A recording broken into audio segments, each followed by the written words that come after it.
Baik,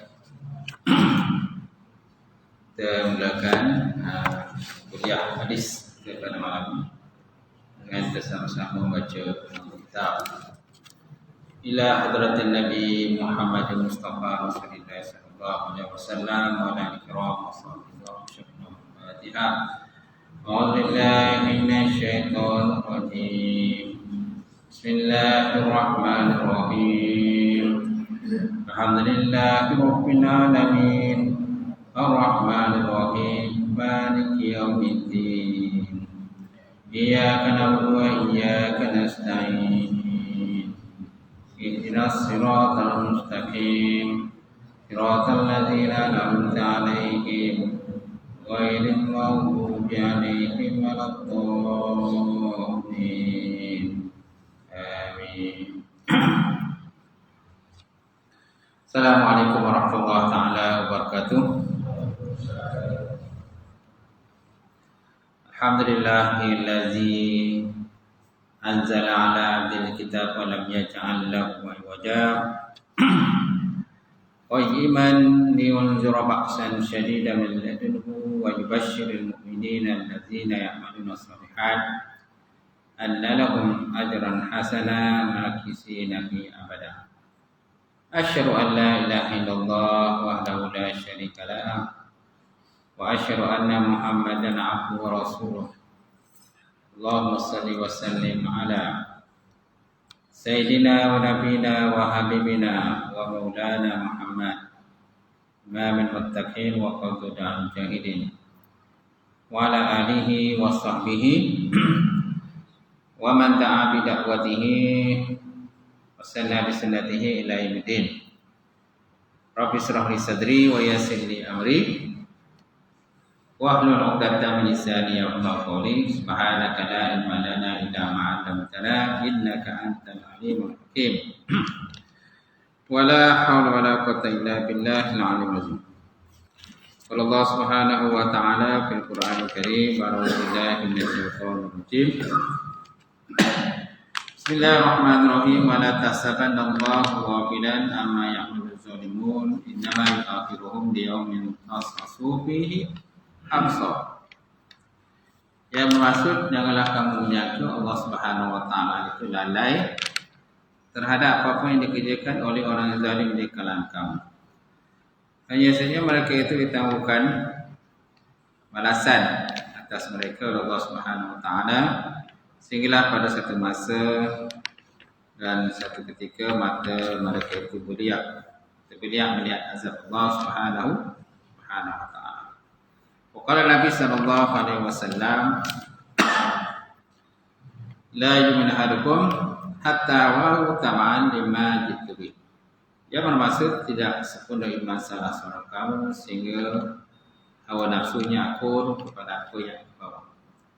Nawatu ta'allum wa ta'lim wa tazakkur wa tazkir wa nafa'a wa intifa' wa ifadah istifadah ala tamassuki bi kitabillah wa sunnati rasuli wa du'a ila al-huda wa dalalati ila al-khairi ibtigha wajhillah wa mardatihi wa qubihi wa sawabi subhanahu wa ta'ala.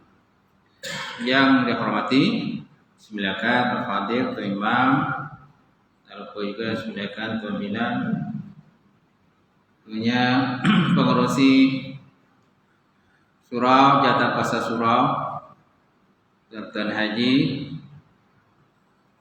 sidang jemaah muslimin yang dirahmati Allah Subhanahu wa taala.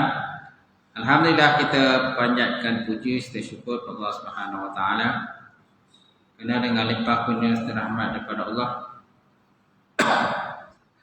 sekali lagi tuan-tuan kita dapat bersama untuk bulan ni, bulan yang ke-10, bulan 10 Oktober. Jadi kita lihat sambungan hadis-hadis seterusnya dalam kitab bab wasiat. Wasiat berhubung dengan perempuan ataupun wanita. Kita lihat pada hadis yang ke-106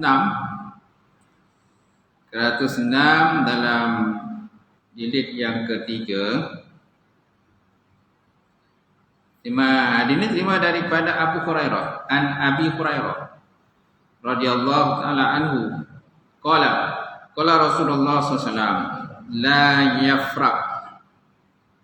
la yafraq mu'minun mu'minatan in kariha minha khulqan radhiyallahu minha akhara aw qala ghairuhu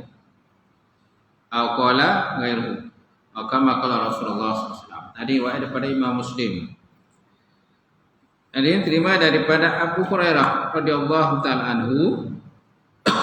Qala berkata ya, qala Rasulullah sallallahu alaihi wasallam, telah bersabda Rasulullah sallallahu alaihi wasallam, la yafraq mu'minun mu'minatan. Janganlah membenci. Yafraq ni maknanya membenci. Dengan makna baghdha ataupun aduah. Yakni al-baghdha ba ghin dot alif hamzah baghdha au adawah ataupun aduah, mana permusuhan lah. Permusuhan, kebencian dan sebagainya. La yafraq mu'minun mu'minatan. Janganlah membenci seorang yang lelaki mukmin itu akan seorang perempuan yang mukminah. In kariha minha khuluqan radiya minha akhara. Jikalau dia benci daripadanya perempuan tadi, daripada nisbah akhlak dia, pangainya, jika dia tak suka sesuatu kelakuannya, boleh jadilah dia tak suka perbuatan yang lain. Jadi mungkin dia suka yang lain atau perbuatan yang lain daripada yang dibenci tadi. Jadi maknanya bukan semualah dari perempuan tu semuanya tak baik. Gitu. Ada juga yang baik, ada juga yang bagus, ada juga yang tak baik. Jadi maknanya kalau kita benci tu seorang perempuan yang mukminah yang beriman kepada Allah Subhanahu Wa Taala, so janganlah kita membenci semuanya, kata Rasulullah sallallahu alaihi wasallam. Jadi janganlah kita benci keseluruhan dia daripada perangai dia. Mungkin ada perangai yang baik, yang bagus, boleh kita fikirkanlah. Itu pesanan Rasulullah sallallahu alaihi wasallam. Nabi kata apa? Tidak boleh seorang mukmin lelaki membenci terhadap seorang mukminah perempuan. Jika dia tidak suka sesuatu kelakuannya, boleh jadi dia suka perbuatan yang lain atau perbuatan yang lain daripada yang dibenci dia tadilah. Mungkin ada benda yang dia suka dan mungkin ada yang tak suka kan. Daripada keseluruhan dia tadi, jadi bukanlah kita benci semua. Gitu. Itu pesanan Rasulullah SAW. Jadi para suami nasihatkan supaya tidak bertindak dengan terburu-buru dalam urusan rumah tangga mereka. Jika berlaku perselisihan, maka suami naklah bersabar. Si suami naklah bersabarlah. Tenang, kan? Jangan kelang kabut. Kita bukan macam perempuan. Perempuan kan dia sebabnya talak ni pada lelaki. Talak untuk lelaki. Kalau talak untuk perempuan, kalau kuasa talak tu perempuan punya, memang tuan-tuan setiap hari kena talak. Tuan-tuan setiap hari kena galak daripada isteri tuan-tuan lah. Kena memang perempuan tu macam tu lah perangai dia. Perangai dia kekurangan daripada sudut agama dia kan. Kurang sudut agama dia. Kita kena faham lah. Baik, janganlah terus menceraikan isteri kerana terlalu marah. Kerana sebaliknya banyak lagi kebaikan yang dibolehi daripada isterinya yang perlu diambil, yang boleh diambil kira. Mungkin dia pandai masak, walaupun mungkin dia bising sikit mulut tadi, laser, betul tak? Apalagi dia tengok suami tu duduk mengangkang, duduk depan TV kan. Kejap makan tidur dan sebagainya. Dia tak fikirlah suami itu balik kerja penat dan sebagainya. Dia tak fikir. Sebenarnya dia pun penat juga. Dia tak ada kerja dekat rumah tu. Kan? So maknanya kalau isteri tu berleter memang sifatnya isteri. Perempuan tu memang sifat dia suka berleter. Kan? Dan Sayyidina Umar pun pernah satu hari kan. Satu hari ada seorang lelaki itu nak mengadu masalah rumah tangga dia kepada Sayyidina Umar. Sebab isteri dia ni memang bulit murai, becok dan sebagainya. Dan banyak benda lah dia tak puati dengan si suami tadi. Maka suami tadi pergilah mengadu hal rumah tangganya kepada Rasulullah dan kepada Sayyidina Umar. Sayyidina Umar kan. Bila sampai rumah Sayyidina Umar, tengok Sayyidina Umar pun tengah kena letih. Istilah letih tu kan. Lagi pula dia punya machine gun itu. Istilahnya machine gun lah. Okay. M16 machine gun apa benda semua keluar lah. Situ. Tapi si Norma ni relax je. Senyap je tu, tak cakap apa. Macam tu. Jadi bila dia dengar kan apa yang berlaku pada rumah tangga si Norma, jadi lelaki tadi pun tak jadilah mengadukan hanya kepada si Norma. Maka dia pun nak berangkat balik. Tiba-tiba si Norma nampak dia tu. Oi sahabat, dia kata. Kau macam nak jumpa aku tadi. Kenapa kau nak balik? Macam ni, wahai Amirul Mukminin, aku sebenarnya nak mengadu masalah rumah tangga aku ni. Di sini aku mula becok, bising. Kan? Rasa macam nak, orang kata, stapler dia punya mulut tu. Bising kan? Macam tu. Maka Sayyidina kata, kau tak dengar apa yang berlaku rumah tangga aku tadi? Dengar gitu. Jadi sebab itulah aku tak jadi nak mengadukan masalah rumah tangga aku. Maka Sayyidina kata, itulah sifatnya orang perempuan gitu.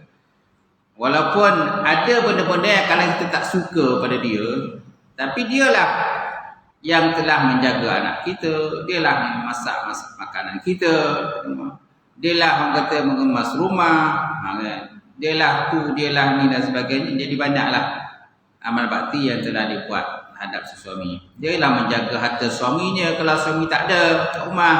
Betul tak? Itu bagi yang tak bekerja lah. Sebenarnya boleh yang tak nak kata tak bekerja pun tidak juga. Dia juga bekerja ke rumah. Suri rumah tangga kan.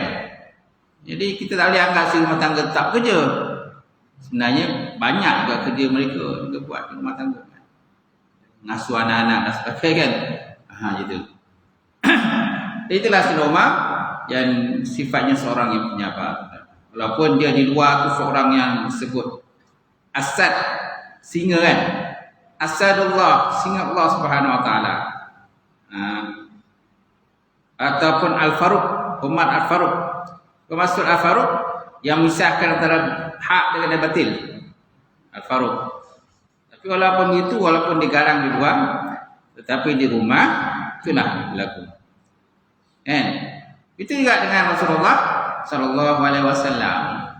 Nabi sallallahu alaihi wasallam juga. Nabi pernah suatu hari Nabi beruzlah, mengasingkan diri daripada isteri baginda Rasulullah SAW. Disebabkan ada masalah lah rumah tangga Rasulullah. Jadi adalah timbul gosip-gosip menyatakan Nabi telah pun mentalak, menceraikan isteri baginda Rasulullah sallallahu alaihi wasallam. Maka Sayyidina Umar pun bila dengar peristiwa tadi, kejadian tadi, Sayyidina Umar pun tak senang duduk lah. Maka dia cari Rasulullah SAW. Nak tahulah cerita betul ke dia telah menceraikan Hafsah. Itulah anak Sayyidina Umar kan merupakan sebagai isteri Rasulullah SAW kan. Aisyah pun isteri Nabi juga. Anak pada Sayyidina Abu Bakar. Okay? Jadi Sayyidina Umar pun carilah kesahihan berita tadi yang menyatakan bahawa Nabi telah mentalakkan isteri bagi Rasulullah. Termasuklah Hafsah, anak pada Sayyidina Umar. Bila pergi tengok, rupa-rupanya Nabi mengasihkan diri dalam satu bilik. Dalam satu rumah salah seorang daripada umat Rasulullah, isteri Rasulullah SAW tadi. Duduk dalam bilik tadi, dan depan bilik itu ada terdapat Haris mana pengawal. Seorang pun tak boleh jumpa Nabi tanpa kebenaran daripada Rasulullah SAW. Siapa yang nak jumpa Nabi mesti jumpa pengawal dulu. Pengawal tu akan pergi jumpa Nabi. Beritahu kalau ada orang nak datang nak jumpa Nabi. Maka Sayyidina Umar pun pergilah. Kan? Sampai situ dia kata pada penjaga pintu, dia kata saya nak berjumpa dengan Rasulullah SAW. Maka penjaga tu kata, saya tak boleh izinkan kamu masuk sehingga aku berjumpa minta izin daripada Rasulullah SAW. Maka dia masuklah. Masuk kemudian dia keluar. Bila dia keluar dia kata Nabi tidak mahu berjumpa dengan sesiapa. Nabi tak nak berjumpa dengan siapa. Rasulullah tidak berkenan berjumpa dengan siapa. Maka Sayyidina Umar pun baliklah, kecewa lah. Dia pun Sayyidina Umar pergilah ke masjid, tanya dengan orang ramai, betul ke Nabi telah menceraikan di sisi Rasulullah? Masing-masing pun tak dapat memberikan satu jawapan yang pasti, betul ataupun tak betul kan. Gitu. Maka Sayyidina Umar pergi kali yang kedua, juga mendapat jawapan yang sama, tak dibenarkan untuk berjumpa Rasulullah. Kemudian pada kali yang ketiga jumpa lagi, dapat kebenaran. Akhirnya dapat kebenaran daripada Rasulullah. Maka dibenarkan masuklah. Bila dia masuk, dia dapati Nabi SAW tengah berbaring. Bila masuk, Nabi tengah baring dan nak bangunlah. Bila dia masuk aja dia dapati bahawa dia sedih tengok dalam rumah Rasulullah SAW. Tak ada apa kan? Tak ada apa rumah Nabi. Kan? Tak ada perahu, tak ada tu, tak ada benda mewah, tak ada sofa, tak ada. Yang adalah seguni gandum. Lepas tu ada kesan-kesan bekasan di belakang Nabi. Kesan yang berbaring di atas tikar. Tikar yang buat daripada pelepah apa tu? Daun kurma tu kan. Jadi dia sedihlah tengok apa yang berlaku kepada Rasulullah sallallahu alaihi wasallam. Lalu tanya dengan Nabi sallallahu alaihi wasallam tentang apa yang berlaku, tapi dia tak terus direct lah tanya Nabi, adakah Nabi telah menceraikan di sisi Rasulullah. Maka dia kata dengan Nabi, ya Rasulullah, izinkan aku masuk. Nabi kata masuklah ni ke rumah. Kemudian mereka mulalah bercerita. Kemudian Sayyidina Umar pun, ya Rasulullah, saya tengok kehidupan kamu ni sangat dhaif. Kehidupan Nabi sangat dhaif. Tak bolehkah engkau ni ya Rasulullah minta kepada Allah Subhanahu Wa Taala supaya digunakan kekayaan, kemewahan dan sebagainya, sebagaimana yang didapati kemewahan kekayaan yang didapati oleh Raja Rom, Raja Parsi. Mereka hidup dengan mewah, senang lenang dan sebagainya, tidur di atas tilam yang empuk dan sebagainya. Kenapa engkau tak minta pada macam tu ya Rasulullah kepada Allah Ta'ala? Maka Umar kata, biarkanlah mereka, dia kata, mereka telah mendapat dunia yang didahulukan, sedangkan kehidupan sebenar kita di akhirat. Itu kita akhirat. Macam tu. Jadi Nabi menolak tentang kemewahan dunia. Kalau Nabi nak apa je boleh lah sebenarnya. Semua boleh dapat kan. Kalau Nabi nakkan harta rampasan perang, semua boleh dapat. Nabi mendapat 1/5 daripada harta rampasan perang. Harta ghanimah. Dia ada harta ghanimah, harta fai, harta yang dapat melalui tanpa peperangan. Harta fai. Harta ghanimah, harta yang didapati melalui peperangan. Banyak harta peperangan dapat. Tapi kebanyakan harta itu semuanya disedekahkan. Nabi tak suka harta-harta itu bermalam, satu malam di rumah Rasulullah sallallahu alaihi wasallam. Walaupun satu malam Nabi tak suka harta itu duduk diam dalam rumah Nabi. Nabi pantang. Mana-mana harta kemewahan tu, emas, perak dan sebagainya lalu disedekahkan kepada fakir miskin dan sebagainya. Itulah kehidupan Rasulullah sallallahu alaihi wasallam. Kemudian Umar kata, wahai Rasulullah, ketika kita berada di Mekah, kita dapati bahawa orang-orang laki-laki di Mekah itu kebanyakannya mereka itu takut kepada isi-isi mereka. Mereka takut pada isi-isi mereka. Terutama sekali ketika isi-isi meminta nafkah.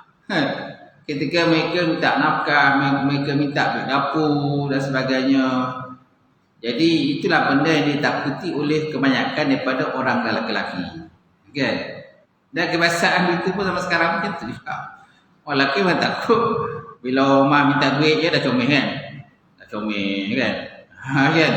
Macam-macam lah alasan tu. Tahu tak? Apalagi kalau time gaji. Dia tahu dah suami dia gaji bila. Suami tak tahu gaji bila, tapi dia tahu. Dia dah plan dah, dia nak beli apa, beli tu, beli dan sebagainya. Sebab daripada isteri lah. Jadi ya Rasulullah, ketika kita hidup di Mekah, orang-orang laki-laki masing-masing takut kepada isteri masing-masing. Apabila isteri meminta duit dapur. Duit dapur lah setelah kita. Kemudian ketika kita pindah ke Mekah, ke Madinah ni, bila kita pindah ke Madinah, kita dapati orang laki-laki pun sama juga di sini. Masing-masing takut kepada isteri masing-masing. Orang-orang Ansar ini takut pada isteri masing-masing. Apabila isteri masing-masing meminta duit dapur, duit kata nafkah dan sebagainya. Lalu tersenyum ataupun ketawalah Rasulullah sallallahu alaihi wasallam. Nabi sebelum tu dia sedih, sugul kan. Terhadap apa yang berlaku dalam rumah tangga Rasulullah sallallahu alaihi wasallam. Jadi bila Nabi dah tersenyum gitu, maka si Umar pun tanyalah, "Ya Rasulullah, betulkah kau telah menceraikan isteri-isterimu?" Ya Rasulullah. Tidak, dia kata. Saya tidak menceraikan isteri aku. Seorang pun tidak diceraikan. Maka Sayyidina Umar kata, alhamdulillah. Kalau macam tu maknanya Hafsah itu masih lagi menjadi isteri Rasulullah sallallahu alaihi wasallam. Hafsah kan anak Sayyidina Umar kan. Jadi maknanya dia ni masih lagi dikira Umar masih lagi menantu lah. Pak mentua kan. Pak mentua kepada Rasulullah sallallahu alaihi wasallam lah gitu. Jadi apa yang berlaku ya Rasulullah? Sebenarnya saya hanya beruzlah mengasihkan diri daripada isteri-isteri aku selama sebulan. Sebulan tu maksudnya ialah 29 hari lah. Nabi SAW beruzlah mengasihkan diri pada isteri-isteri baginda Rasulullah SAW. Selepas daripada sebulan, maka Nabi pun baliklah semula kepada rumah isteri baginda Rasulullah sallallahu alaihi wasallam. Itulah sebab sedikit berkenaan rumah tangga Rasulullah. Gitu. Jadi maknanya bukan saja rumah tangga kita pun kadang-kadang ada masalah. Rumah tangga Nabi pun ada juga masalah yang berlaku lah betul. Yang penting tidak segeralah menceraikan. Kalau ada masalah pun tidak segera menceraikan isteri. Macam tu. Baik.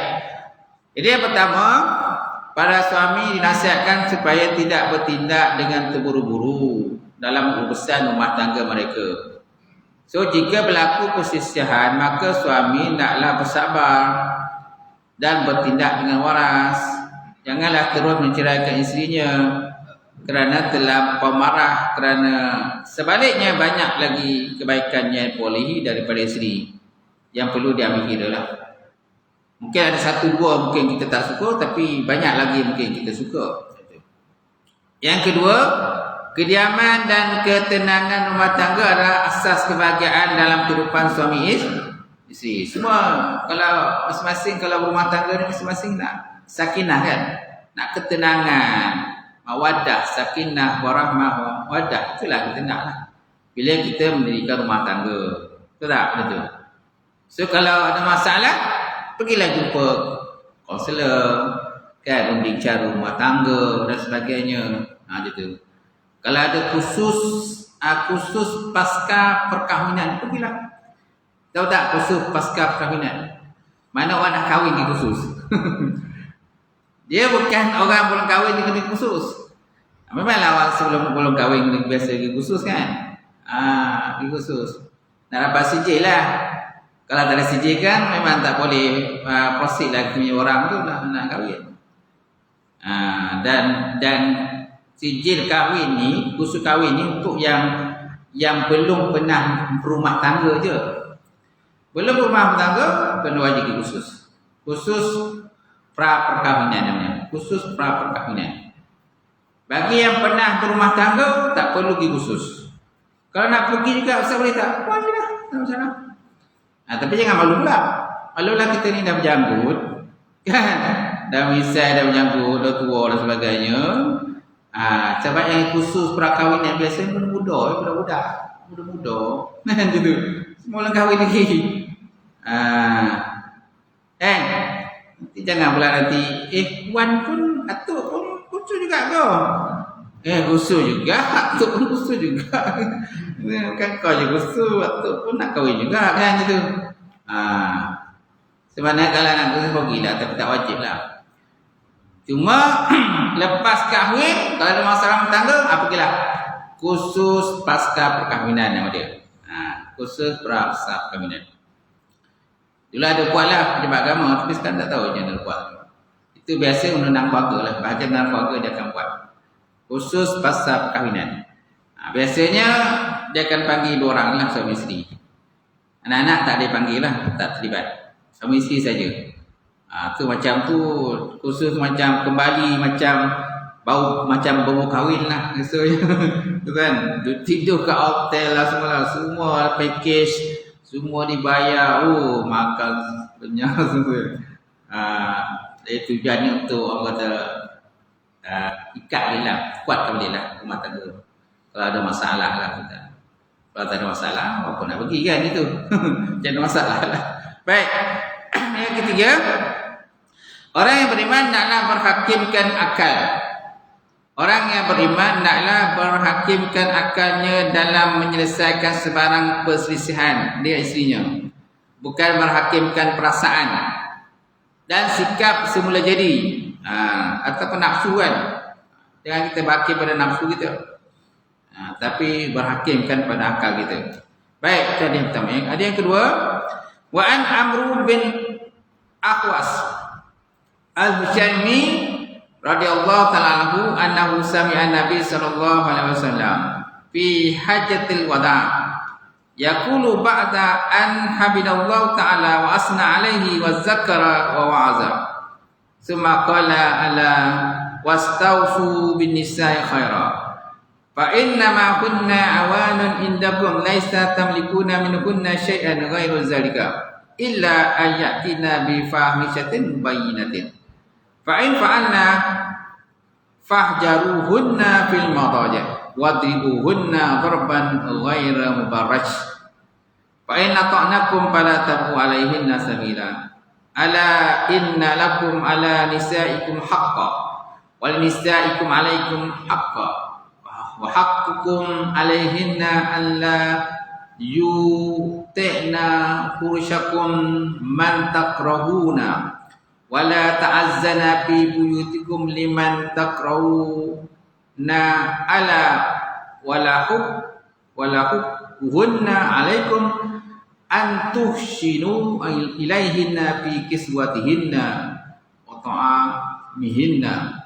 Hadis riwayat daripada Imam Tirmizi dan hadis ini merupakan hadis hasan sahih.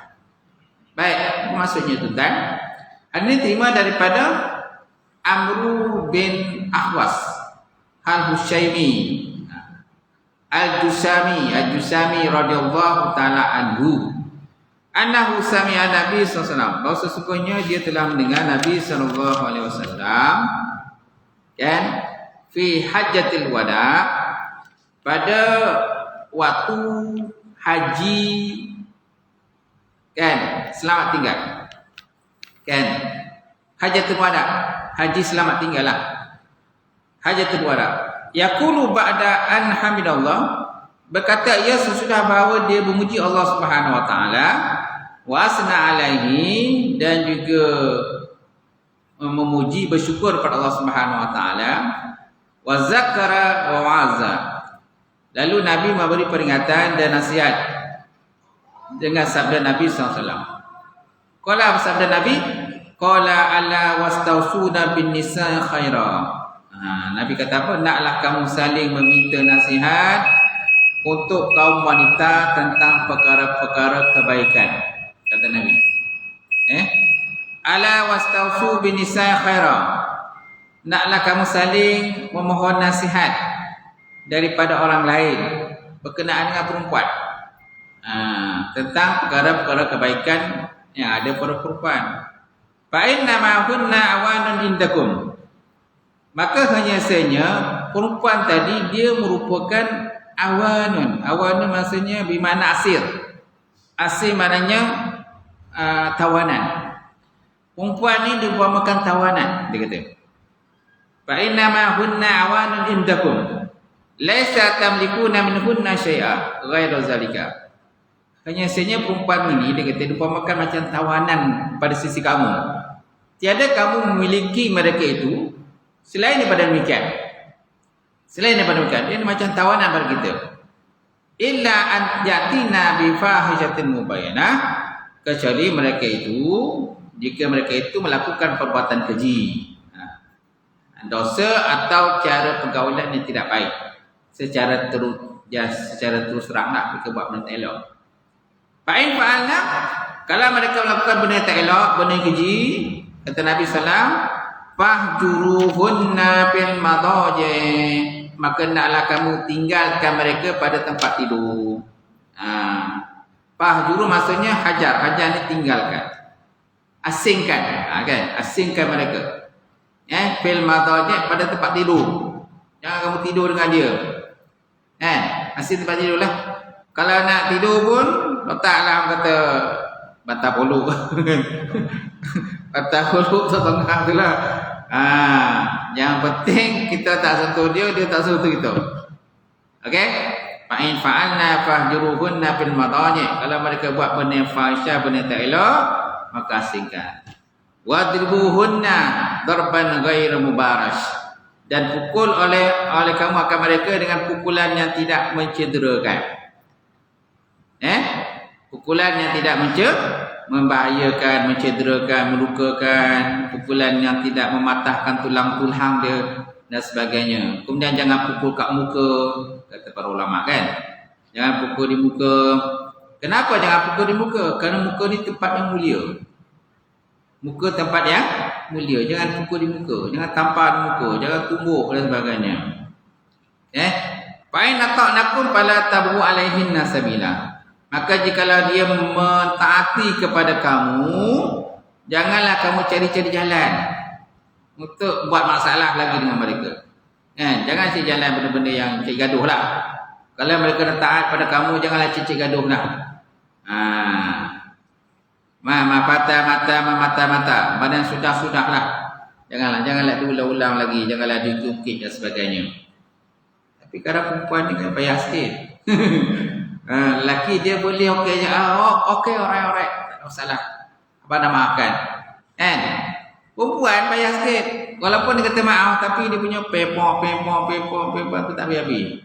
Kan? Macam tu. Panjang cerita lah. Walaupun dia maafkan, cerita tu banyak, boleh-boleh cerita itu sebab perempuan tu kena faham lah. Macam tu. Tapi bukanlah perempuan semua macam tu kan. Ala wa inna lakum fi nisai haqqan. Ketahui olehmu sesungguhnya bagi kamu di atas perempuan tu ada hak. Atas perempuan tu ada hak. Dan dia pun ada hak kata kamu. Wal nisaikum alaikum hak. Dan bagi perempuan kamu atas kamu ada hak. Kita ada hak, ada dia pun ada hak kata kita.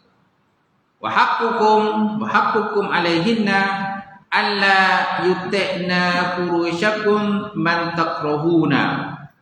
Maka hak kamu yang mesti dipatuhi oleh isteri kamu ialah bahawa mereka tidak membenarkan orang yang tidak kamu sukai masuk ke tempat kamu. Kan? Ini antara hak yang dia kena fahamlah. Jangan dia bawa masuk seseorang yang kamu tak suka dengan orang itu. Tidak, maknanya maka hak kamu yang mesti dipatuhi oleh isteri kamu ialah bahawa mereka tidak membenarkan orang yang tidak kamu sukai masuk ke tempat kamu. Dan tidak mengizinkan wala ta'azzana wala ya'azzana fi buyutikum liman takrahuhu, dan tidak mengizinkan orang yang tidak disukainya masuk ke rumah kamu. Ingatlah, hak mereka itu atas kamu ialah dengan memberi pakaian dan makanan yang baik. Itu antara hak kamulah. Haquhunna 'alaikum an tusinu ilaihinna fi kiswatihinna wa ta'amihinna. Jadi antara hak kamu yang perlu kamu bagi pada mereka ialah sediakanlah tempat tinggal, berikanlah pakaian dia. Macam mana kamu pakaian, dia pun pakaian jugalah. Macam mana apa yang kamu makan, dia pun makan jugalah. Macam tu. Jangan kamu makan sonok-sonok sedap tapi dia makan ikan koring, kan? Ikan masin yang dia makan ni, ataupun ikan bilis yang makan ni. Sedangkan kamu makan sedap-sedap. Kamu makan ikan tiga rasa, ikan siakap tiga rasa kan. Itu siakap 10 rasa dan sebagainya, tapi dia makan tulang je. Itu. Macam cerita Pilambi tu kan. Cerita Pilambi. Gitu. Makan daging kan, makan hati kan kita, makan hati. Kan Umar tu kata, siapa yang mati dulu? Dua yang mati dulu ke? Dua Umar siapa namanya? Umar tu siapa?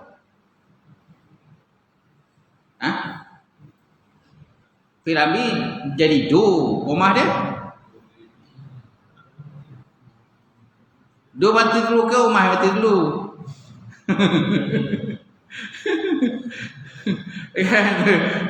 Bukan dua orang kan. Gitu. Baik.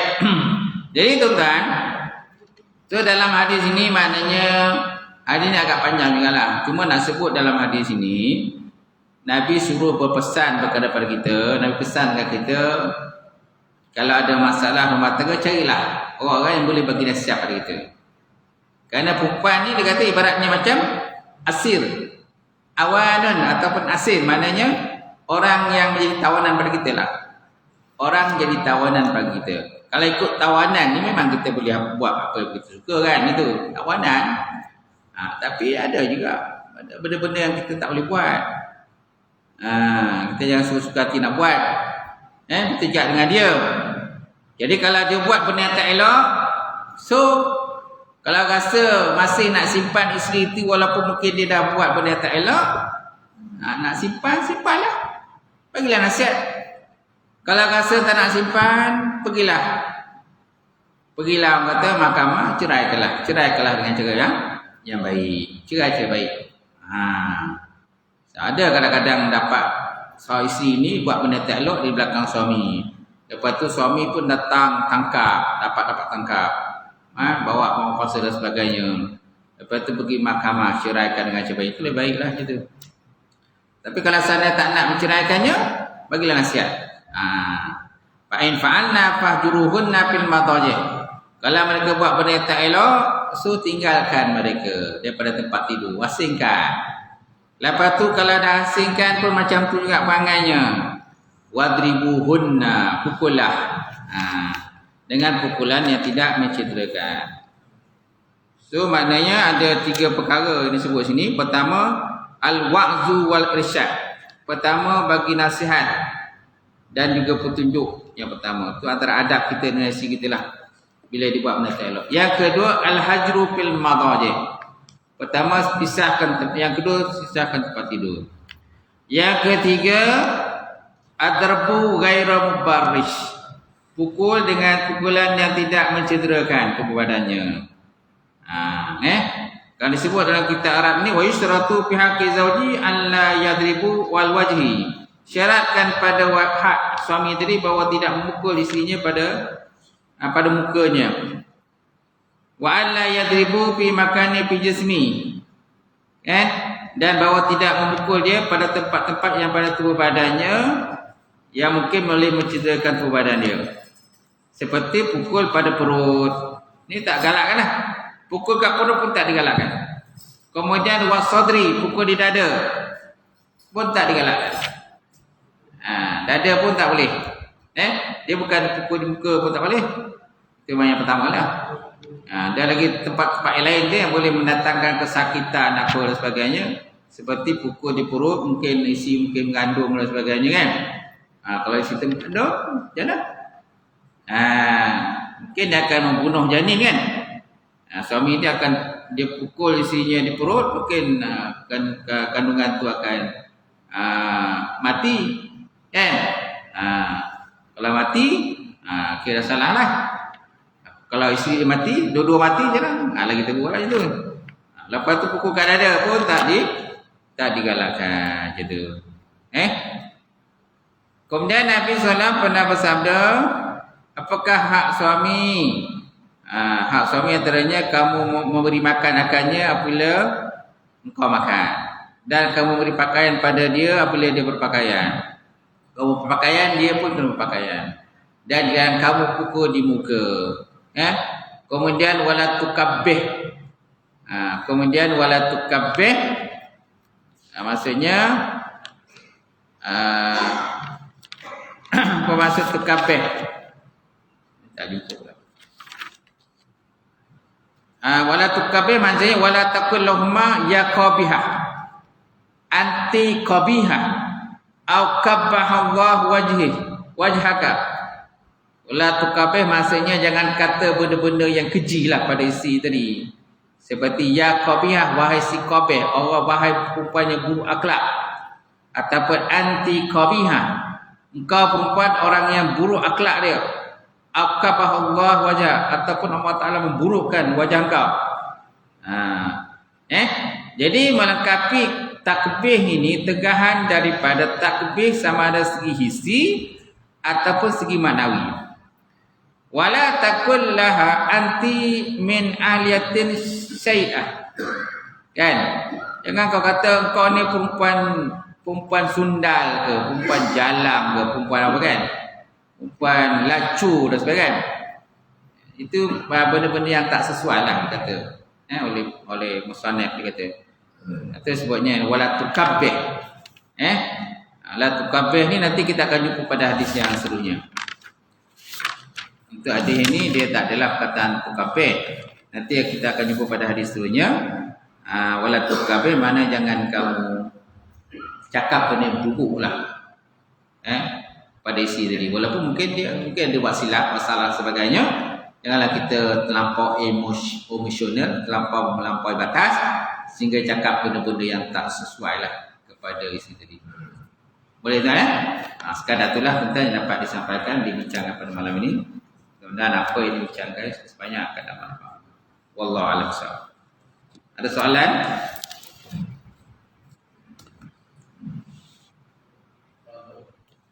Ada? Tak ada? Tak ada. Auzubillahi minasyaitonir rajim. Bismillahirrahmanirrahim. Alhamdulillahirabbil alamin wassalatu wassalamu ala asyrofil mursalin wa ala alihi washabihi ajmain. Allahumma zidna ilman nafi'an yaqina shadiqa wa ala mutaqabbala wa rizqan halalan wa barakatan katsiran. Wasiyana fataya alimna wa lana qulubana bi nuri ma'rifataka wa talana arfin. Allahumma fakina fi din Allahumma fakina. Allahumma ja'al hadza jam'an marhuma wa tafarraqana min ba'di tafarraqan. Rabbana tahbainana wa baina qawmina bil haqq wa antal fatihin. Rabbana faghfir lana dzunubana wa kaffir 'anna sayyi'atina wa tawaffana ma'al abrar. Rabbana atina fid dunya hasanah wa fil akhirati hasanah wa qina adzabannar. Walhamdulillahi rabbil alamin. Qabarallahu ankum.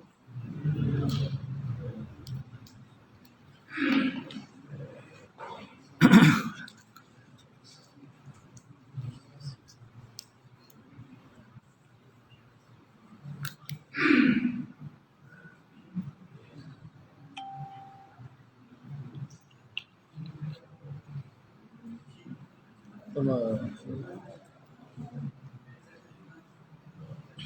kasih.